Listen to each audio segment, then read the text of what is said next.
Hello and welcome to Europe After Midnight.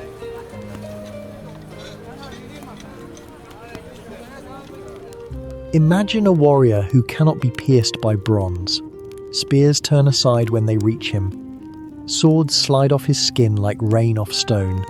He walks through the worst of any battle and comes out whole, again and again, until every soldier on both sides of a war believes he cannot be killed.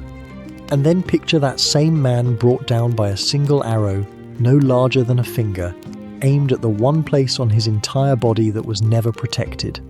How does a hero become almost invincible and still carry, from the very day of his birth, the exact shape of his own death? Tonight we follow that paradox from its beginning, in the dark waters of a river that flows through the underworld itself. Tonight we will follow the sea goddess Thetis as she tries to give her son a gift that even the gods were not permitted to give. We will meet the wise centaur who raised him far from his mother's grief in the mountains of Thessaly. We will watch a young man choose, with open eyes, a short blazing life over a long forgotten one. We will witness a friendship so deep that its ending will bring an entire army to its knees. And we will follow him to the walls of Troy, where his rage, his sorrow, and his glory all collide beneath the same fated sky. But before we begin, please take a moment to like the video and subscribe. It's a simple and wonderful way to support the channel, and it means a great deal to me. I'm also always curious to know where in the world and at what time you're joining me tonight, so I'd really love to hear from you in the comments. And now, settle in. Let the noise of the modern world fade away, and let us travel back to a time when the gods still walked among mortals, when the sea itself had a voice, and a mother's love was strong enough to reach into the underworld. Long before there was a war at Troy, long before there was a hero named Achilles at all, there was a sea nymph of such extraordinary beauty that two gods wanted her for a wife. Zeus, the king of Olympus, desired her. So did his brother Poseidon, lord of the sea. Thetis was a Nereid, one of the 50 daughters of the old sea god Nereus, and among all of them she shone the brightest. But there was a prophecy attached to her, whispered by the Titan Prometheus, who knew the future and guarded it jealously. The son born to Thetis, the prophecy warned, would grow to be greater than his father. For a mortal woman, this would have been welcome news. For a goddess desired by the king of the gods himself, it was a warning that could not be ignored. No god wanted to father a child who might one day surpass him.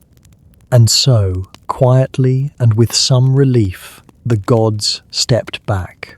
Thetis was given instead to a mortal man, a king named Peleus, ruler of a people called the Myrmidons. Whatever son she bore him, however remarkable, could never threaten Olympus. He would only ever be a man. Their wedding, as the story is told, was one of the strangest and most magnificent ever held. Gods and goddesses came down from Olympus to attend a mortal's marriage, feasting on the slopes of Mount Pelion. The celebration glittered so brightly that one uninvited guest, the goddess of discord herself, would later turn it into the spark of an entirely different war. But that is a story for another night. For now, it is enough to know that from this marriage of a reluctant goddess and a mortal king came a son. Thetis named him Achilles. Thetis loved him from the moment he was placed in her arms. Hers was the fierce, aching love of a mother who already knows how the story ends. She was immortal. He was not. Whatever brilliance he carried in him, whatever strength or beauty or grace, it would all be undone one day by the one thing she could never give him, an unlimited number of years. Other mothers might have accepted this. Thetis could not. She had married a mortal against her will. She would not lose her son to mortality without a fight. So she made a decision that no mother, divine or otherwise, had dared to make in quite this way before. She would carry her infant son down to the river Styx. The Styx was not an ordinary river. It marked the boundary of the underworld itself, the dark water across which the dead were ferried, sacred enough that even the gods swore their most unbreakable oaths upon its name.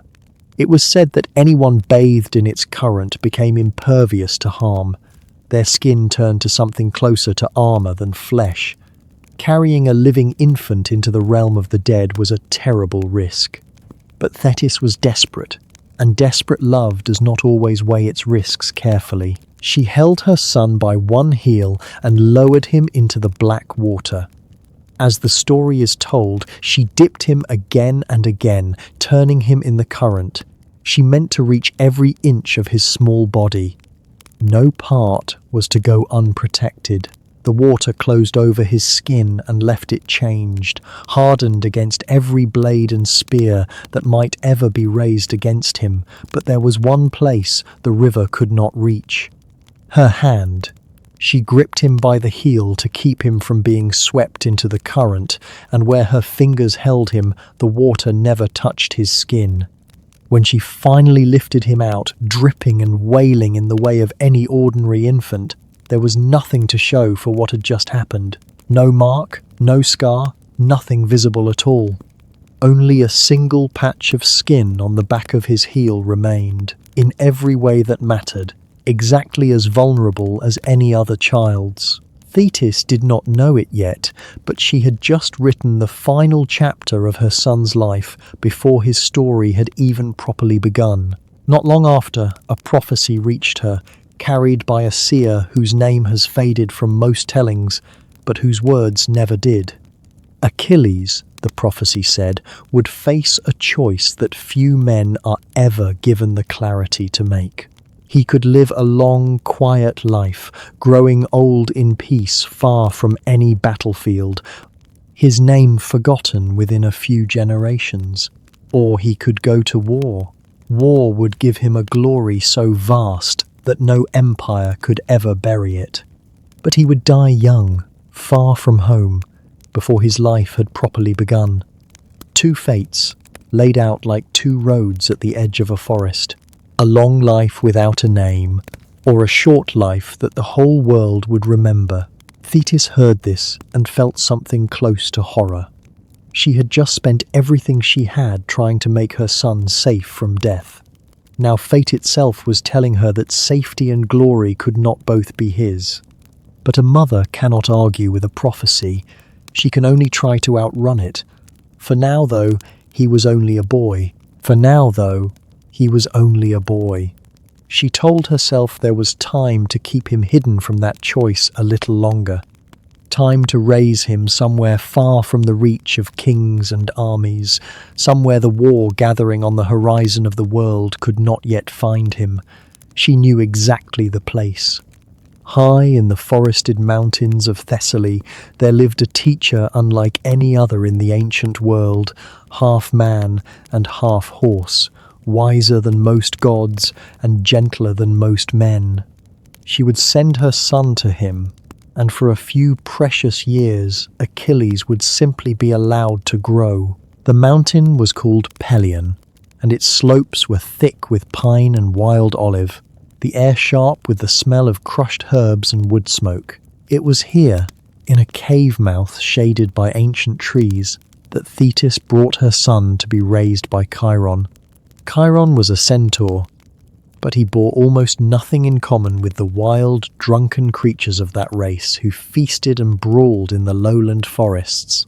He was the son of the Titan Cronus, ancient beyond easy reckoning, and he had spent centuries mastering the arts that most centaurs never bothered to learn at all: music, medicine, prophecy, the healing properties of every root and leaf on the mountainside. Kings sent their sons to him, heroes who would later become legends themselves. Men like Jason and Asclepius had once been boys stumbling through his lessons. He was, by the account of nearly everyone who wrote of him afterward, the gentlest tutor in a world that rarely valued gentleness in the raising of warriors. Under Chiron's care, Achilles grew quickly, in the way that stories tell us children of destiny always seem to grow. He learned to play the lyre, his small fingers clumsy at first on the strings before they found their rhythm. He learned the names of herbs that could close a wound or bring down a fever, knowledge that would, in a strange twist of fate, save the life of a friend on a battlefield many years later. He learned to hunt, running barefoot through the undergrowth until his feet had toughened against the stones, until he could outpace a stag if he set his mind to it.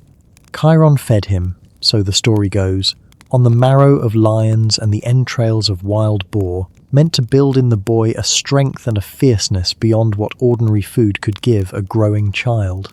Whether or not that detail is more legend than fact, it captures something true about how the ancients imagined him, a boy being built, quite deliberately, into something more than human. But strength was never the whole of what Chiron taught. More than once, the old centaur caught the boy mid-rage, fists in the dirt over some quarrel gone too far, and pulled him back by the shoulder.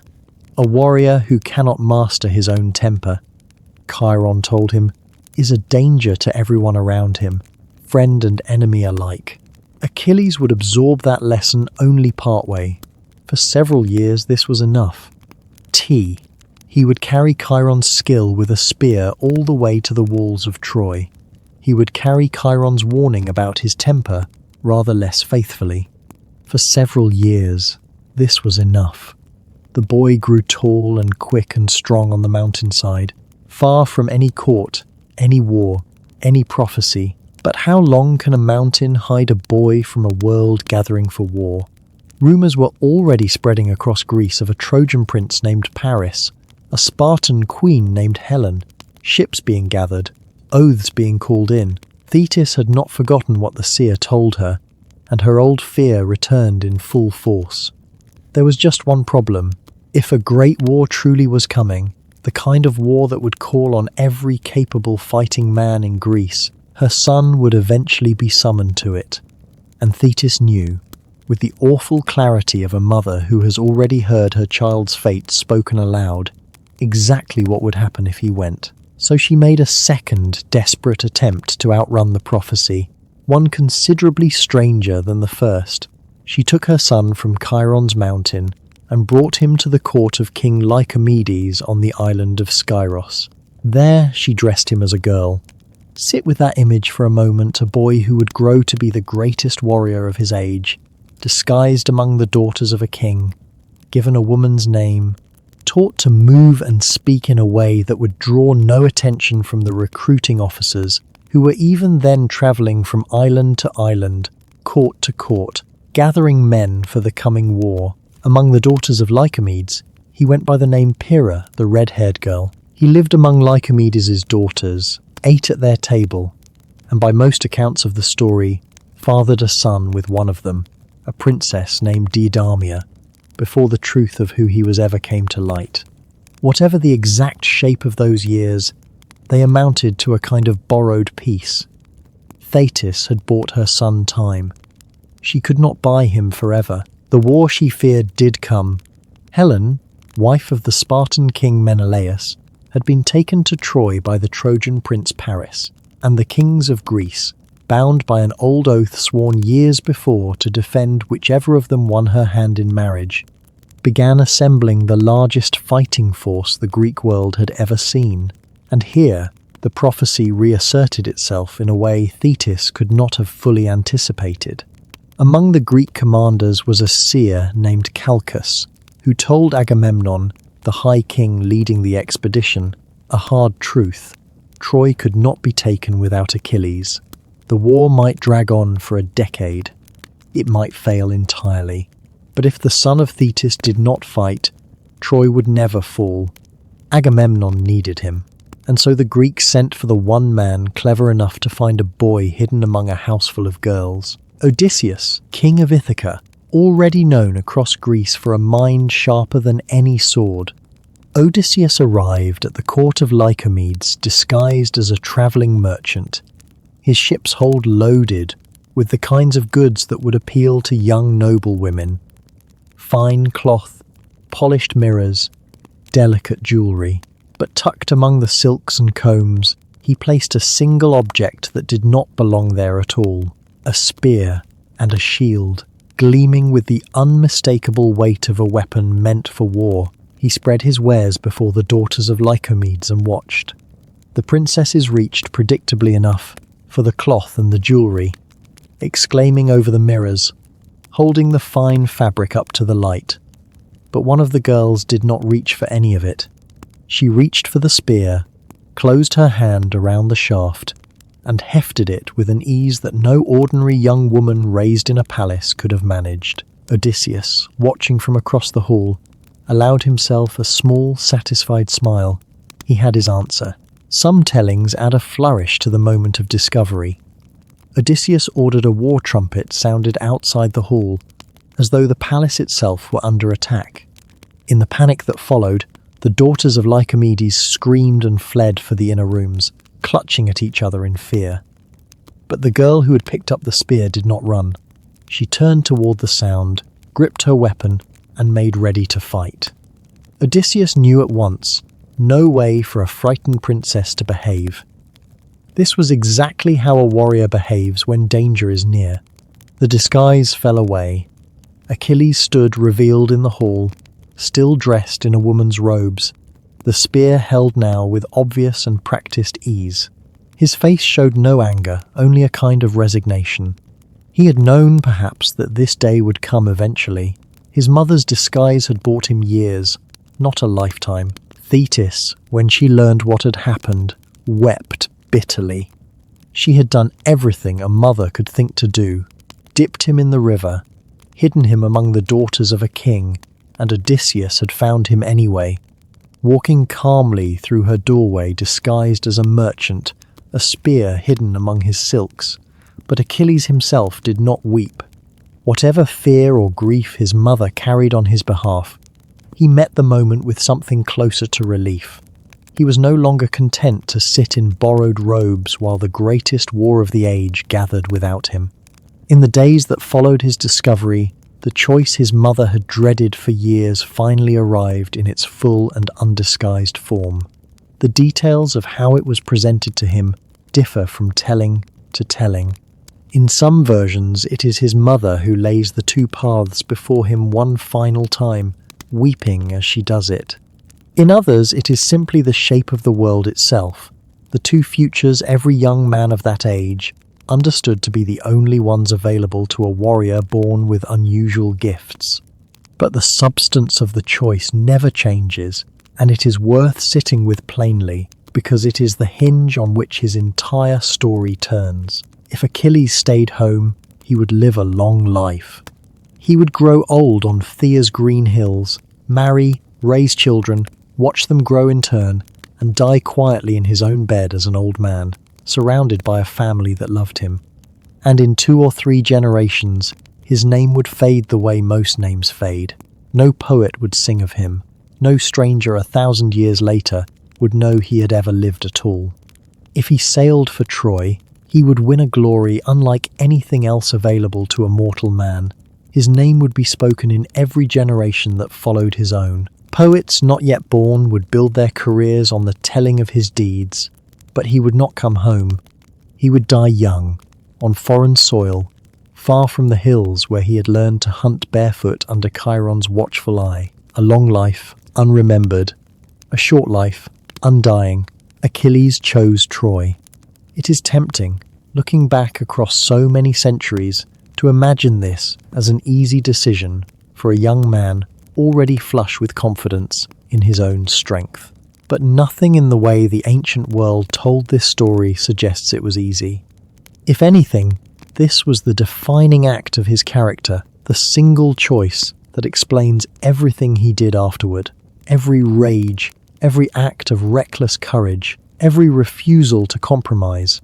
He was a man who had looked directly at the length of a full human life and decided that it was worth less to him than being remembered.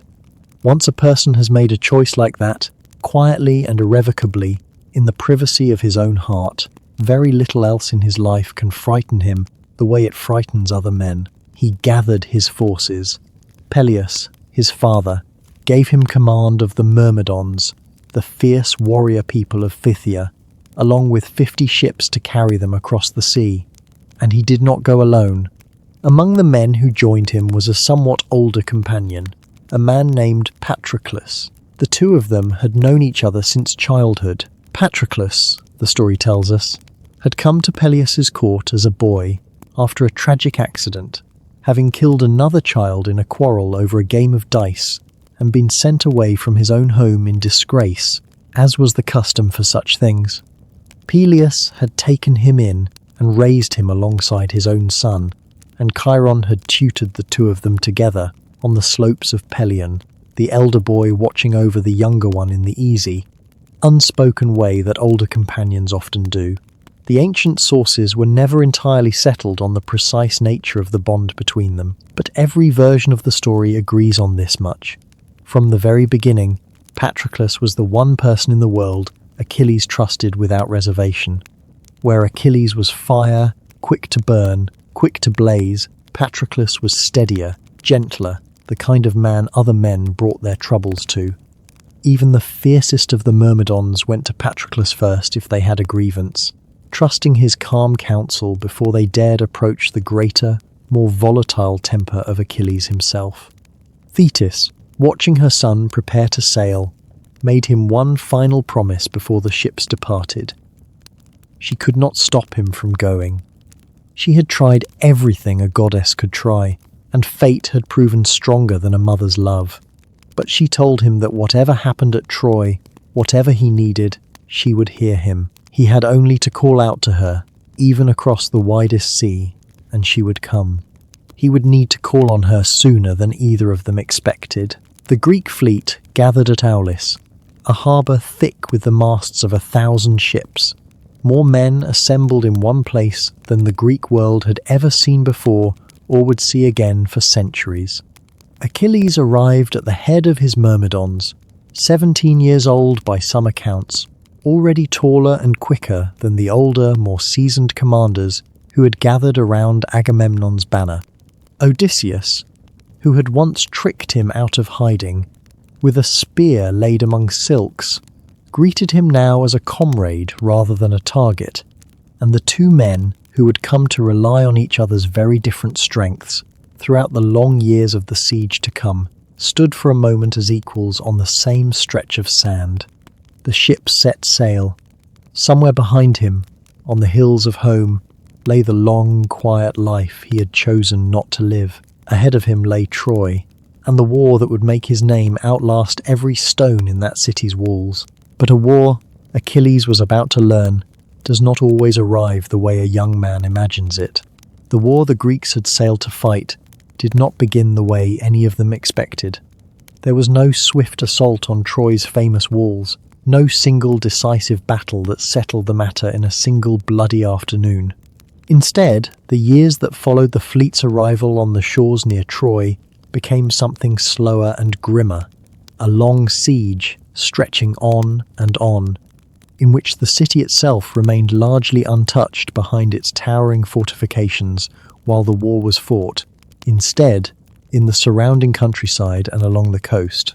In these years, before the story any of us usually remember begins, Achilles built the reputation that would make him indispensable to the Greek cause and dangerous to anyone foolish enough to cross him. He did not spend those years idle. While the main army settled into the long, grinding rhythm of the siege, Achilles led raid after raid against the towns and islands allied with Troy, striking at the smaller cities that supplied the great city with grain, with soldiers, with the tribute that kept Priam's kingdom fed and armed. 23 cities, some later accounts claim, fell to him or his men over the course of the war's first 9 years, hill towns and harbour cities up and down the coast near Troy. He sacked Lyrnessus, a walled town in the foothills. He took Pedasus, a smaller settlement nearby. He struck hardest at Thebe, a city ruled by a king named Aetion, killing the king and his 7 sons in a single engagement, though he did not despoil the body of the fallen king afterward. He burned him instead with his armor still upon him, a mark of respect that even his fiercest enemies were sometimes granted at his hands. The detail is strange and telling. He could be utterly without mercy in the heat of battle, and then, once the fighting stopped, capable of a formal, almost ritual courtesy toward the very men he had just killed.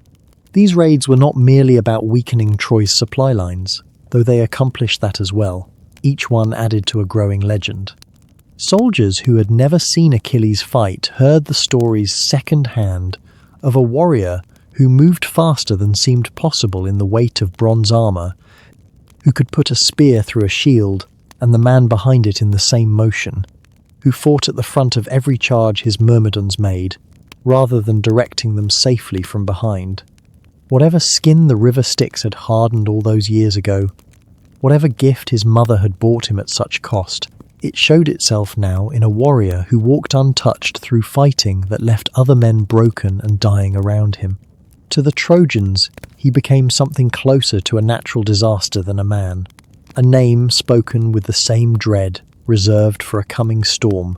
But it was not only his skill in battle that set him apart. In these years, a growing sense settled over the Greek commanders that the entire war effort rested more heavily on this one young warrior's shoulders than any of them were entirely comfortable admitting. The prophecy that had first brought Odysseus to Skyros to find him had said as much. Troy could not fall without Achilles. 9 years of grinding, inconclusive warfare had done nothing to disprove it. Agamemnon, the High King who led the coalition, needed him. Every commander in the camp understood this, even if few of them said it aloud. It is worth pausing here on the particular Greek word the old poets used to describe him, because it tells us something the English language can only approximate. They called him Aristos Achaeon, the best of the Achaeans, the finest of all the Greeks gathered at Troy. This was more than a compliment. It functioned as a title, an acknowledgement repeated so often across so many mouths in the camp that it became something like an official fact of the war, as settled and unquestioned as the tides.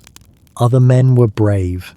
Other men were skilled with a spear or clever in counsel. But there was only one man the entire army had quietly agreed to call the best. And everyone in that camp, from the lowest soldier to the High King himself, knew exactly who that man was. A title like that has to be paid for somehow. For Achilles, the payment came due in the form of one woman. That made him, in its own way, a dangerous thing to be.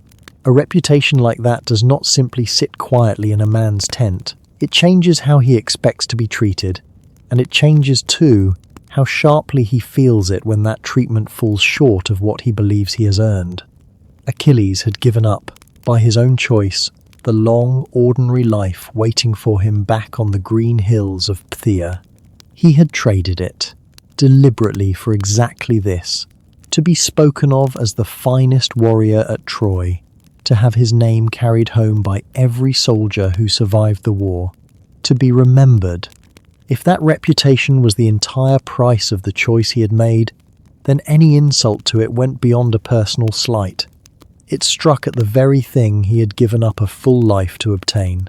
Among the spoils of these years of raiding, divided out among the Greek commanders according to their rank and their contribution to the fighting, was a young woman named Briseis, taken during the sack of Leonissus, whose husband and brothers Achilles himself had killed in that same battle. She was given to Achilles as his portion of the plunder, a war prize, in the blunt language of the age. But, by most accounts, something more than that grew between them over time. It was a genuine attachment, however complicated by how she had come into his household in the first place. Whatever the exact nature of the bond, Briseis mattered to Achilles. He treated her with a tenderness that surprised those who knew him, mainly for his battlefield fury, and he would come to speak of her, later, in terms that suggested he had begun to imagine a life with her once the war was finally over. None of this seemed, in the 9th year of the siege, like it would matter very much to the larger course of the war. Achilles was the best of the Achaeans. Agamemnon was the High King who commanded them all. Between the two of them lay 9 years of uneasy but functional cooperation, the kind of arrangement that wins long wars even when the men at the top of it do not particularly like each other.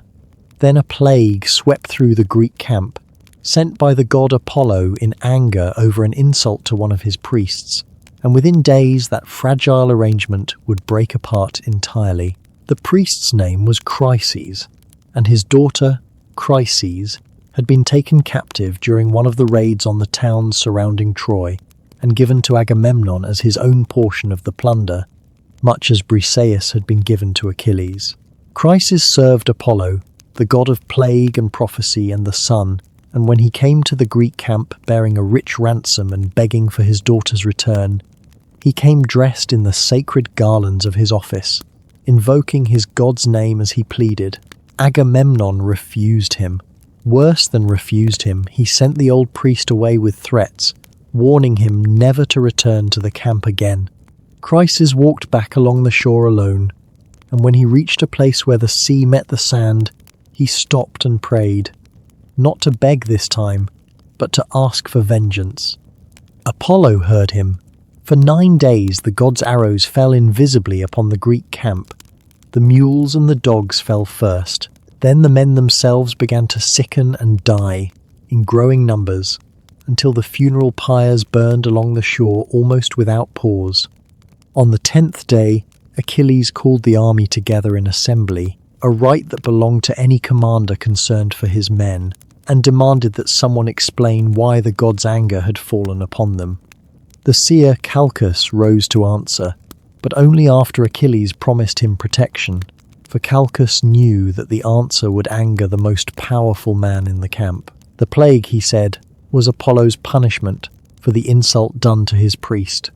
The girl Chryseis would have to be returned, without ransom, and a sacrifice offered to appease the god, or the dying would not stop. Agamemnon's fury at this was immediate and total. He would give up his prize, he said, since the army's welfare demanded it, but he would not go without a substitute. And here, in front of the entire assembled army, he turned his eyes toward Achilles' portion of the spoils, and named Briseis as the prize he intended to take in exchange. It is worth understanding exactly what this meant in the world these men inhabited, because to modern ears it can sound like a dispute over property, cold and transactional. That was true, in part, but more importantly to Achilles, it was also a public humiliation calculated with precision. Agamemnon was not simply taking a woman, he was declaring, in front of every soldier in the camp, that the honour of the High King outweighed the honour of the best of the Achaeans. Whatever Achilles had earned through 9 years of raids and battles and risked skin, it could be stripped from him the moment it suited his commander's pride. For a man who had traded a long, peaceful life for exactly this currency of honour and renown, no insult could have cut deeper. Achilles rose in the assembly, and what followed was not a battlefield rage but something colder and more dangerous, the kind of fury that reasons even as it burns. He called Agamemnon shameless, a man who thought only of his own gain, who had never once led the charge into the kind of fighting that Achilles himself faced every day. He asked why he, Achilles, should keep risking his life against Trojans who had never wronged him personally, fighting a war over another man's wife, only to be treated like this by the very king he was bleeding for. His hand went to the hilt of his sword, and for a moment it seemed as though he might cut Agamemnon down where he stood, in front of the entire assembled army. It was Athena, goddess of wisdom and war both, who stopped him, appearing invisible to every eye but his own, gripping him by his golden hair and warning him to sheath his blade. He was not to kill Agamemnon, she told him, though he could say to the king whatever cutting words he wished.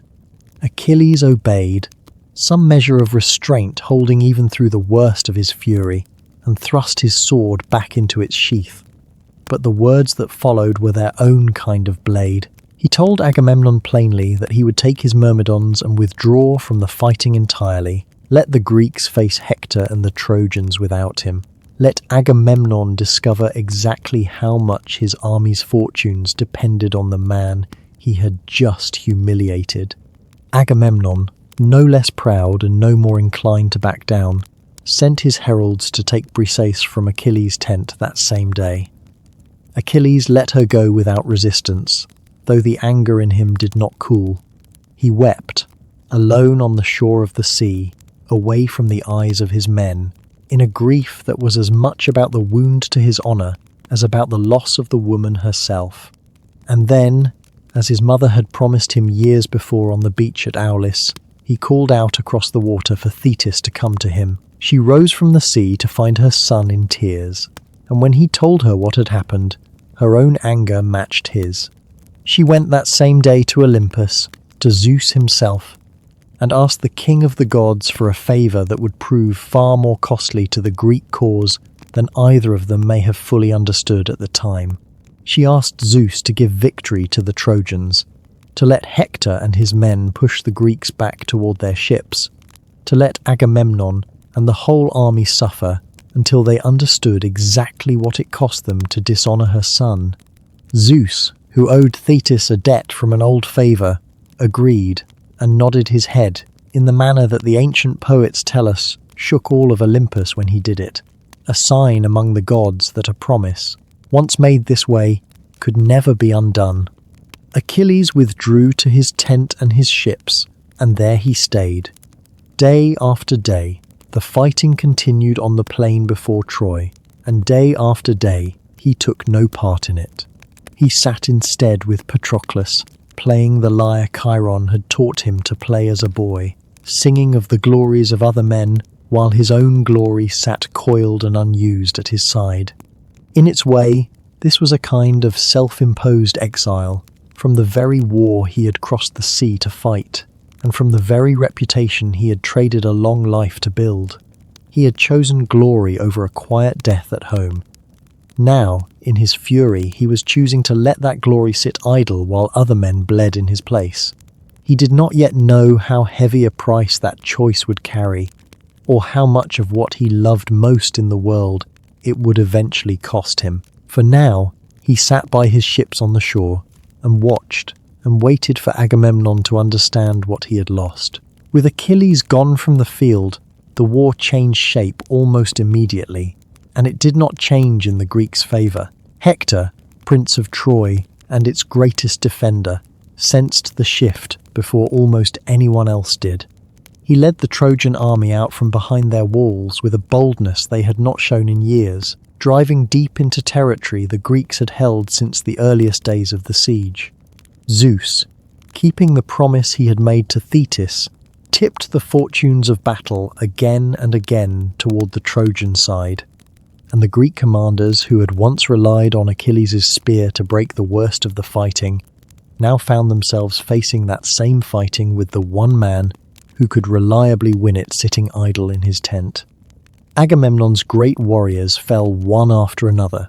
Diomedes was wounded, Odysseus was wounded, even Ajax, a man built like a tower and nearly as immovable, was pushed back step by grinding step. The fighting crept closer to the Greek ships with each passing day, until Hector himself stood at the edge of the Greek camp with a burning torch in his hand, close enough to set the ships alight, close enough to strand the entire Greek army on a foreign shore with no way home. By any measure, this was the darkest point the Greeks had faced in 9 years of war. Agamemnon, watching his army bleed and his ships come within reach of Trojan fire, finally understood the scale of what his pride had cost him. He called his commanders together in the night and made a decision that must have cost him something to make. He would send an embassy to Achilles, and he would send it with an offer so generous that no reasonable man, he believed, could refuse it. The gifts he proposed were, by the standards of that world, staggering. 7 tripods untouched by fire, 10 talents of gold, 12 prize-winning horses. Beyond these, a small fortune's worth of cauldrons and captive women. Briseis herself returned with Agamemnon's solemn oath that he had never touched her, and the promise of still more, once Troy fell the pick of the city's treasure, marriage to one of his own daughters, a dowry of 7 wealthy cities, a place of honor equal to his own son. 3 men carried this offer to Achilles' tent that night. Odysseus, the clever-tongued king of Ithaca, who had once found Achilles hiding among the daughters of Lycomedes. Ajax, the great wall of a warrior, whose blunt honesty had earned him respect even from men who found him difficult to like. And Phoenix, an old friend of Achilles' father, who had helped raise the boy and loved him as though he were his own son. They found Achilles as they had left him weeks before, sitting with his lyre, Patroclus at his side. He welcomed them warmly as old comrades and fed them well before a single word of the embassy's true purpose was spoken. Odysseus spoke first, laying out Agamemnon's offer in full, item by staggering item, and ending with a plea grounded not in gifts but in grief. The Greeks were dying, their ships were burning, and only Achilles could save them now. Achilles' answer, when it came, surprised even the men who had known him longest. He did not want the gifts, he said so plainly, without softening it. Agamemnon's treasure meant nothing to him now, no more than the treasures of Troy itself, no more than all the wealth that had ever passed through the gates of Egyptian Thebes. He spoke, in words that startled the assembled kings, of the choice his mother had once laid before him, the choice between a long life at home and a short one crowned with glory. He told them now, in his anger, that he was beginning to wonder if he had chosen wrongly. What good was glory, he asked them, if it could be stripped from a man by his own commander on a whim? He spoke of sailing home to Phthia in the morning, of living out a long, ordinary life after all, tending his father's lands, growing old among people who would never think to dishonor him the way Agamemnon had. None of it was entirely true, in the end, and perhaps not even Achilles fully believed it as he said it. But it revealed the depth of the wound Agamemnon had opened. No gift, however lavish, could touch it. The injury had never really been about brises, or gold, or tripods. It had been about honor the public stripping away the very thing Achilles had traded his whole future to earn. No quantity of treasure could restore what had been taken from him in front of the entire army. Ajax, blunt as ever, said what the others had perhaps been thinking, but were too careful to say aloud. A man, he told Achilles, will accept payment even for the death of a brother or a son, and once paid, the anger is allowed to cool. Yet here was Achilles, nursing his fury over a single woman, refusing an offer 7 times richer than what most kings could dream of. To Ajax, none of it seemed entirely reasonable. Achilles did not relent, not that night. He agreed only to remain at Troy rather than sailing home at first light, and even that concession came with a warning. He would not fight, he told them, not until the war came close enough to threaten his own ships directly. Then, and only then, might he consider taking up his spear again. The embassy returned to Agamemnon's camp with their answer, and the mood among the Greek commanders sank further still. Whatever hope they had carried into Achilles' tent, they carried none of it back out. The fighting resumed the next morning, and it went no better for the Greeks than it had before. Hector pressed his advantage day after day, driving the Greek line back toward the sea, until at last the Trojan prince stood at the very edge of the Greek ships with fire in his hand, and the war Achilles had walked away from came, at last, close enough to touch the one thing he had said he was still willing to defend. The ships were burning. Protesilaus' vessel caught first, the oldest ship in the Greek fleet, and the flames spread quickly across timber that had sat baking in the sun for 9 long years of siege. Hector stood in the thick of the fighting with a torch still in his hand, shouting for his men to press the advantage, to finish what 9 years of war had not yet managed to finish. If the ships burned, the Greeks would have no way home. If the ships burned, the war would end not in Trojan defeat, but in a massacre on an open beach, in the Myrmidon camp, removed from the worst of the smoke and the noise. Patroclus watched the disaster unfold with a horror that finally broke through the loyalty that had kept him silently at Achilles' side through weeks of self-imposed exile. He went to his friend and wept, the old story tells us, wept like a spring welling up dark water over a cliff face, and begged Achilles to reconsider. If Achilles himself would not fight, could he not at least allow Patroclus to lead the Myrmidons into battle in his place? And more than that, could Patroclus not wear Achilles' own armour into the fighting, so that the mere sight of that familiar bronze might be enough to send the Trojans into a panic, believing that the best of the Achaeans had returned to the field? Achilles considered the request with real reluctance. His anger at Agamemnon had not cooled, not fully, and some part of him still wanted the Greeks to feel the full weight of what they had lost in dishonouring him. But he could not refuse Patroclus, not when the ships were already burning, not when his oldest friend stood before him in tears. He agreed, but he set one condition before Patroclus went. "Drive the Trojans back from the ships," he told him. "Save the fleet, and then stop. Do not pursue them all the way to the walls of Troy. Do not let the thrill of battle carry you further than the task requires, because Hector was a fighter of a different order than the Trojans typically sent against ordinary Myrmidon spearmen. And Achilles feared, even as he armed his friend for battle, some shadow of what might happen if that warning went unheeded. Patroclus dressed himself in Achilles' armour, the bronze that had turned aside 100 spear points over 9 years of raiding, and led the Myrmidons out onto a field that had, until that moment, believed itself on the verge of total victory. The effect was immediate, and exactly as Achilles had predicted. The Trojans, seeing that unmistakable armour flash in the sunlight, seeing what they believed was the return of the one warrior they feared above all others, broke and scattered from the ships in a panic that spread through their ranks like fire through dry grass. The Greek fleet was saved within the hour, but the thrill of that victory did exactly what Achilles had feared it might. Patroclus, caught up in the momentum of a battle finally going the Greeks' way, pushed forward, driving the retreating Trojans back across the plain and toward the very walls of the city, forgetting, or perhaps simply unable to resist, the warning his friend had given him. He killed a great number of Trojans that day, among them Sarpedon, a son of Zeus himself.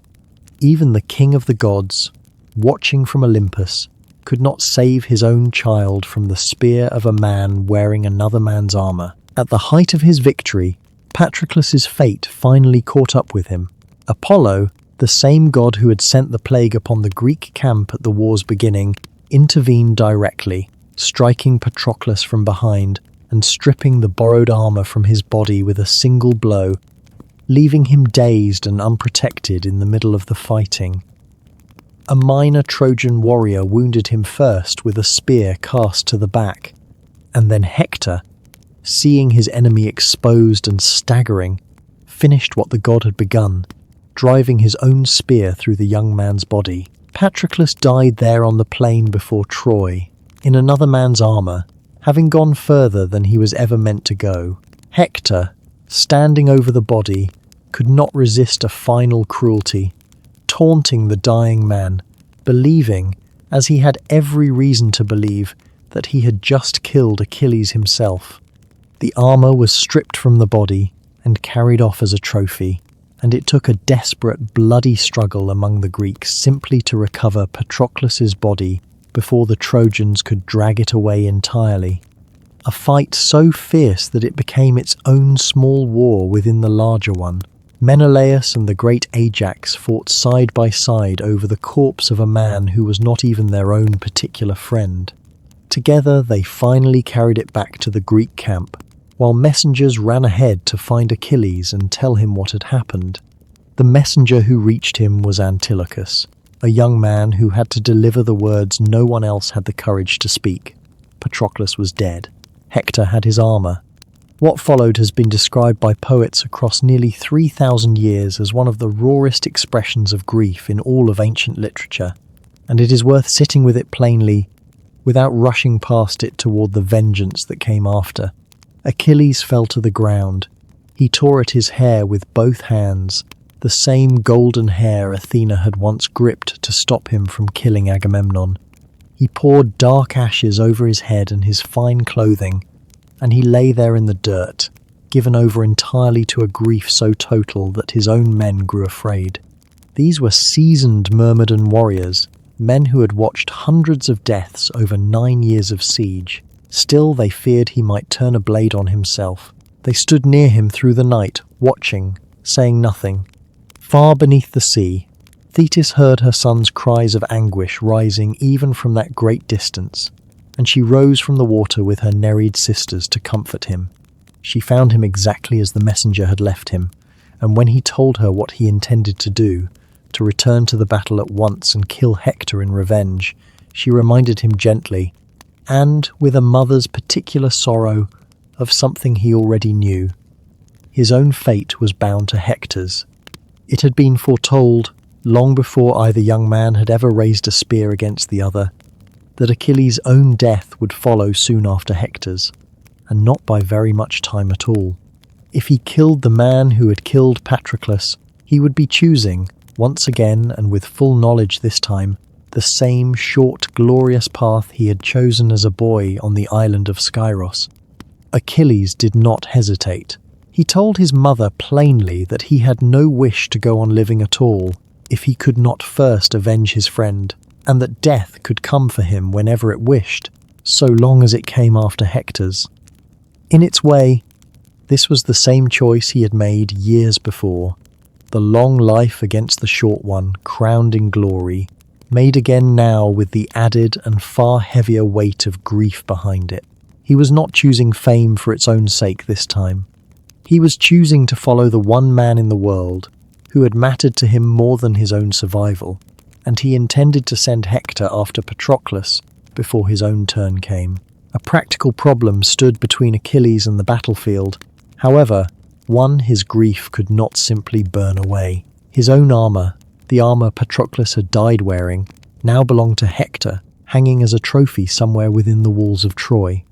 Achilles could not walk onto a battlefield unarmed, however furious his intent. Thetis, seeing her son's need and unable to argue him out of the choice he had already made, went that same night to the forge of Hephaestus, the god of fire and craftsmanship, to ask for something no mortal smith could ever hope to make, a new set of armour, fit for the man who was about to become, in the days ahead, the most feared warrior the plains of Troy had ever seen. Hephaestus worked through the night at his forge, and by morning he had made something that no mortal armourer could ever have matched. A shield first, vast and layered, its bronze surface worked into scenes of the whole world as the god imagined it. Cities at peace and cities at war, weddings and harvests, dancing and ploughing, the great river ocean flowing in an unbroken ring around the very edge of the design. Around the shield he built a breastplate that outshone flame, a helmet crested and terrible to look upon, and greaves of pliant tin to guard the shins. Thetis carried the whole of it down from Olympus to the shore below Troy, arriving just as the sun rose over a camp still raw with the previous day's grief. She found her son beside Patroclus's body and laid the armour at his feet. For the first time since the messenger's news had reached him, something other than pure grief moved across Achilles' face. He lifted the shield and turned it in the morning light, and the Myrmidons who stood near him had to look away, the story tells us, unable to bear the brightness of it. But before that armour could be worn into battle, there was one piece of unfinished business still standing between Achilles and the war he intended to rejoin. His quarrel with Agamemnon had never formally ended. It had simply been buried beneath a grief too large to leave room for lesser angers. Achilles called the army together in assembly, the same kind of gathering where his fury had first exploded weeks before, and this time he rose to speak not in rage, but in something closer to weary regret.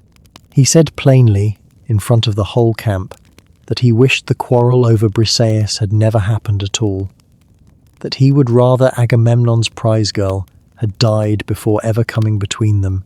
Since so many good Greeks had paid with their lives for a dispute that now, in the light of Patroclus's death, seemed to him almost unbearably small, Agamemnon, for his part, rose and admitted his fault, as plainly as pride allowed a king to admit anything. He blamed the gods, in the manner these men often did when their own actions shamed them, claiming some blindness sent by Zeus had clouded his judgment that day. But whatever the excuse, the gifts he had once offered were brought forward and given in full. Briseis returned among them, and the two men who had nearly come to blood over a matter of honour stood, for the first time in weeks, as allies once more. Achilles barely seemed to notice the treasure. His mind had already moved past Agamemnon entirely, fixed now on a single name. He armed himself in the new bronze, and something in him seemed to change the moment the armour settled onto his shoulders. The men who had known him for 9 years, who had seen him raid 24 cities and lead the Myrmidons through some of the war's fiercest fighting, said afterward that they had never seen him fight the way he fought that day. He drove his chariot onto the plain before Troy, and the battle that followed has been remembered ever since as something closer to a massacre than a contest between armies. He killed without pause, and, for a time, almost without discrimination. He drove Trojan soldiers into the river Scamander in such numbers that the river god himself rose up in fury against him, choking with the bodies of the dead, and turned his currents against Achilles in a rage that nearly drowned the one man no spear had yet managed to touch. Only the intervention of Hephaestus saved him.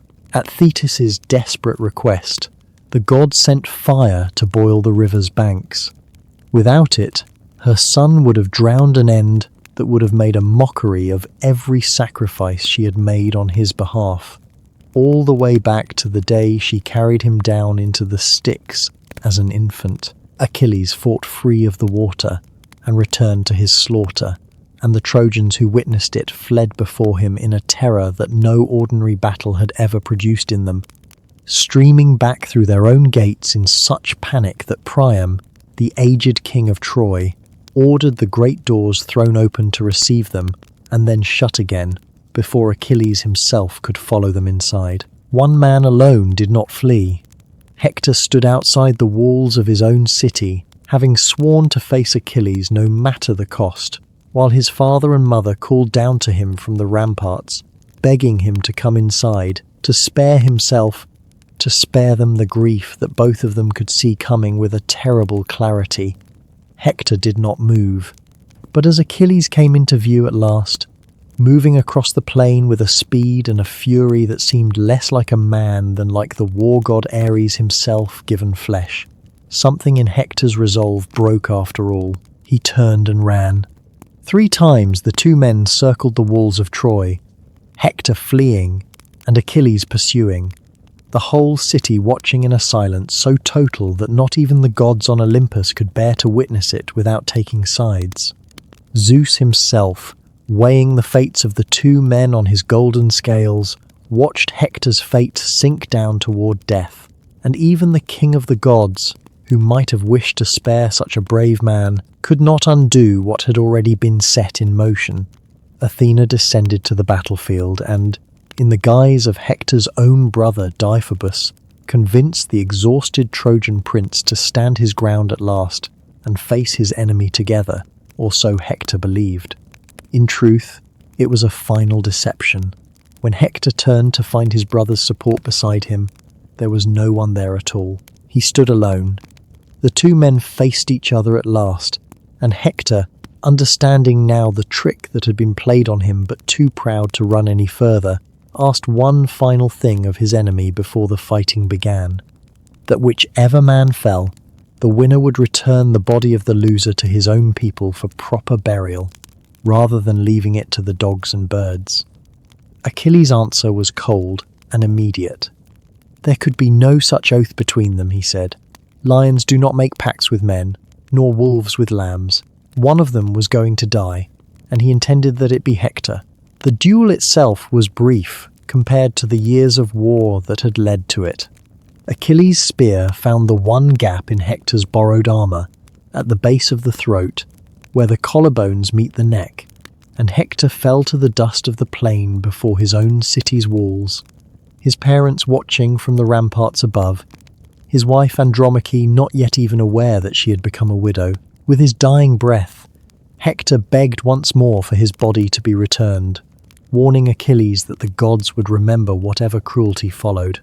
Achilles, still consumed by grief for Patroclus, told him only that he wished he had the stomach to eat his enemy's flesh raw for what had been done to his friend, and that no ransom, however great, would buy Hector's body back from him now. What followed was the darkest chapter of Achilles' vengeance. He stripped the armor from Hector's body, the same armor that had first belonged to himself, tied the corpse by its heels to the back of his chariot, and dragged it 3 times around the walls of Troy in full view of the grieving city, in full view of Hector's own father and mother and wife. It was an act that shocked even the gods watching from Olympus, and Apollo himself intervened in the days that followed to preserve Hector's body from the corruption and disfigurement that such treatment should have brought, out of a pity that Achilles, in his rage and his grief, could not yet find in himself to feel. Patroclus was avenged. Hector, the greatest defender Troy had left, lay dead in the dust. And yet for all the violence of that single day, for all the glory Achilles had chosen so long ago on the island of Skyros, there was no triumph in him when the fighting ended. Only the same raw grief that had sent him back onto the battlefield in the first place, still unanswered, still waiting for whatever came next. For 12 days Achilles dragged Hector's body around Patroclus's funeral mound each dawn, unable to let go of a grief that action alone could not seem to satisfy. He held funeral games for his fallen friend, chariot races and wrestling and archery, the kinds of contests that were meant to honor a life well lived, and still the anger in him would not fully burn itself out. It took the gods themselves watching this cruelty stretch on far past what even they considered fitting to finally intervene. Zeus sent word to Thetis that her son's treatment of Hector's body had gone too far, offending the proper order of things, and Thetis carried that message to her son with a gentleness that suggested she too had begun to worry what the war was making of him. That same night, an old man crossed the plain before Troy under cover of darkness, a cart full of ransom creaking behind him. He was not entirely alone, whatever it looked like to any sentry who might have glanced his way. The god Hermes walked beside him in disguise, unseen, guiding him safely past the Greek watchfires and into the heart of the enemy camp. This was Priam, king of Troy, father of the man Achilles had killed and dragged through the dust for 12 days. He came into Achilles' tent and did something that no king of that age did easily. He knelt. He took Achilles' hand, the same hand that had killed so many of his sons, and kissed it. Then he asked for the body of his favorite child back. What passed between the two men in that tent has been remembered for nearly 3,000 years as one of the most human moments in the entire story of the war. Priam asked Achilles to think of his own father, Peleus, an old man now himself, far away on the green hills of Phthia, who might likewise be waiting for a son who would never come home again. And something in Achilles broke open at last, not into fresh rage this time, but into grief of a different kind entirely. He wept, the story tells us, for Patroclus and for his own father, whom he knew he would never see again. And Priam wept beside him for Hector, and for a moment the two men, enemy and enemy, victor and grieving father, sat together and shared in a sorrow that belonged to both of them equally. Achilles raised the old king gently to his feet, ordered Hector's body washed and anointed, and wrapped with careful hands, and gave Priam his word that the fighting would pause long enough for Troy to hold a proper funeral for its greatest defender. In its way, this was the gentlest act of his entire story, and it came only after the fiercest. He did not have long left to live after that, the prophecy that Thetis had carried with her since the day she first dipped her son into the river Styx, the fate that had shadowed every choice he had made since the moment Odysseus found him hiding among the daughters of Lycomedes, was already closing in. Achilles had chosen a short life crowned with glory over a long one lived in peace, and he had chosen it again more heavily when he avenged Patroclus, knowing his own death would follow soon after Hector's. It came, in the end, from an unlikely hand. Paris, the Trojan prince whose theft of Helen had started the whole war, was no great warrior. He was nothing like his brother Hector, more skilled with a bow than with a spear, and generally held in some quiet contempt by the fiercer fighters on both sides of the conflict. But a bow, aimed by the right hand, or guided by the right god, needs no great strength behind it. As the story is told, Apollo himself stood beside Paris that day, the same god who had guided the plague onto the Greek camp in the war's opening days, the same god who had struck Patroclus from behind to strip him of his borrowed armor. Apollo guided the arrow's flight, and it found the one place on Achilles' entire body that the river Styx had never touched, the heel his mother's hand had gripped so many years before, holding him safe from the current, and leaving that single patch of skin as ordinary and unprotected as any mortal child's. The wound should have been a small one. On any other man, it was enough. Achilles fell on the plain before Troy, the same ground where he had killed Hector and driven the river god himself into a fury, the greatest warrior of the age, brought down not by strength but by the one flaw his mother's desperate love had never managed to erase. A fierce battle broke out over his body, much as it had over Patroclus's weeks before. Ajax carried him from the field on his own shoulders, it was said, while Odysseus held back the Trojans. The two of them saved in death what they had failed to save in life, the body of the man both armies had once agreed without argument to call the finest fighter among them. His mother, rising from the sea one final time, mourned him alongside her Nereid sisters, and the Greek army built him a funeral pyre and a burial mound on the shore, so vast that sailors would point to it for centuries afterward as they passed that stretch of coastline, telling newcomers the story of the man buried beneath it. He had chosen this, in the end, knowingly, more than once at Skyros as a boy, and again, on the battlefield, as a man grieving his dearest friend. A short life, remembered forever, rather than a long one that time would have quietly erased, and remembered he was. His name outlived not only his own brief span of years, but the entire Bronze Age world that produced him, carried forward first by generations of poets who sang his story around fires long before it was ever written down, then by Homer, whose Iliad placed Achilles' rage at the very center of the greatest war story the ancient world would ever tell. His name passed into language itself. To this day, we speak of an Achilles' heel to describe the single hidden weakness in an otherwise formidable strength, a phrase spoken by people who have never read a line of Homer and may not even know where it came from, and yet who understand, instinctively, exactly what it means. The tendon at the back of the human ankle bears his name in nearly every language that borrowed from Greek and Latin, a small and permanent reminder, written into anatomy itself, of the one place a goddess's hand once failed to protect her son. If you ever find yourself standing at the mouth of the Dardanelles, near the ruins of Troy on Turkey's northwestern coast, you can still visit the mound the ancient world pointed to as his grave. It rises at a place once called Cape Sigeon, a low green hill overlooking the strait where the Greek ships once anchored. Alexander the Great is said to have travelled there himself, centuries after the war supposedly ended, to run a ceremonial race around the tomb and lay a wreath at its foot, honouring the warrior he hoped one day to rival in glory. No archaeologist can tell you with certainty whose bones, if any, rest beneath that hill. But for thousands of years, travellers have climbed it anyway, drawn by the same pull that still brings people to the story today. His story carries a lesson that has outlasted every empire that has risen and fallen since the walls of Troy first burned, though it is not a simple or comfortable one.